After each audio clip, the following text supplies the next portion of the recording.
This looks like a victory lap, flags waving, cameras loving him, and that's when you feel it rot.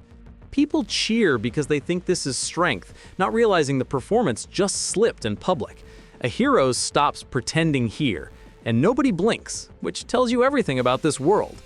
We're at the Season 3 finale, outside a Vought-sponsored rally after months of marketing redemption. Homelander stands in daylight, not a lab or tower, surrounded by fans trained to clap. Canon tells us the mask already cracked. Stormfront, Ryan, the milk, the lies. But this is different. This moment happens after restraint, after apologies, after rehearsed speeches about accountability that fooled investors. Public truth says he's finally honest, finally unchained, finally giving people what they want openly. Here's the truth the show keeps proving. Power is granted by applause, not virtue or sacrifice.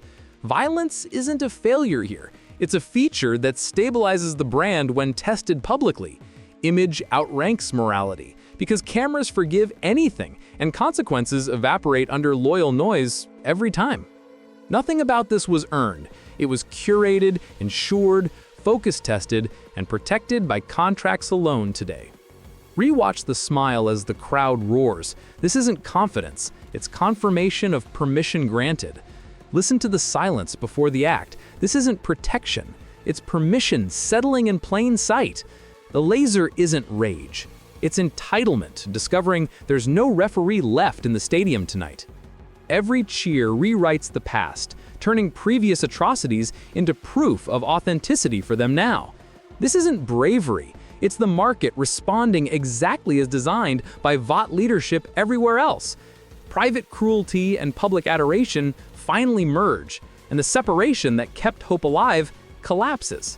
From here, consequences become optional, because witnesses become accomplices without being asked to choose otherwise.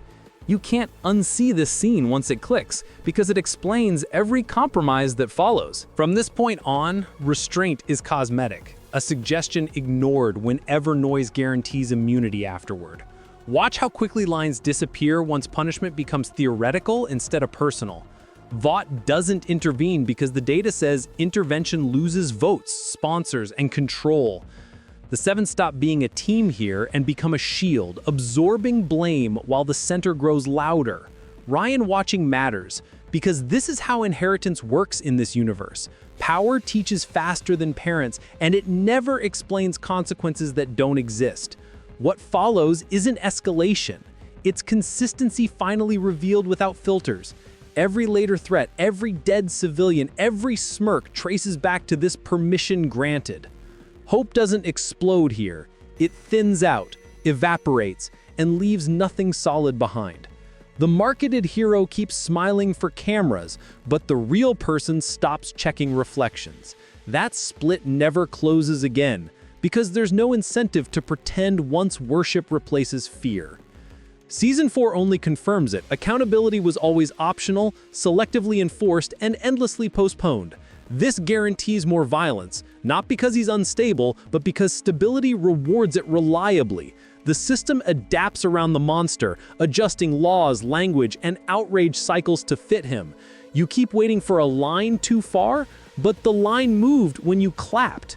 Ask yourself why this scene feels worse on rewatch than the bloodier ones. Ask why it still feels familiar outside fiction, even when you don't want it to. If power behaves like this here, what makes you think your world works differently? Maybe the lie isn't that heroes fall, but that we ever expected them to stand. Because this scene didn't change him, it revealed who was always protected.